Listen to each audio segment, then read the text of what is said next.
আমার আব্বারে জীবনে একবার বলছিলাম, আব্বা আমি এই মাদ্রাসায় পড়বো না, আরেকটা মাদ্রাসায় আমারে ভর্তি করায় দেন।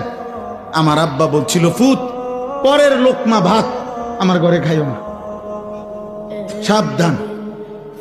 পরের লোকমা দিতে নিষেধ করছে যে বাইরো, তোমার জেনে মনে কর ফললে পড়ো, না ফললে বাদ দাও, কিন্তু আমার ঘরে এক লোকমা ভাত খাইও না। কসম খোদার, চোখের পানি ফেলতে ফেলতে পরে মাদ্রাসায় গেছি গাজে, এই বাদ দিত না। হ্যাঁ, দুপুরবেলা মায়ের হাতের রান্না করা ভাত খাইয়া মুসলমানের বাচ্চা এই নাফরমান সেই যে 2টা বাজে বাইরেছে, রাত 11টা বাজে ঘরে ফিরছে, আবার ভাত খাইয়া ঘুমায় গেছে। আহা, মা বাপ একটাবার জিজ্ঞাসাও করে না যে রে কিরে ফুত আসর নামাজ কই পড়ছো, মাগরিব কই পড়ছো, এসব কারো কোনো কিছুর দরকার নাই, তো টিয়া হইলেই তো হইছে।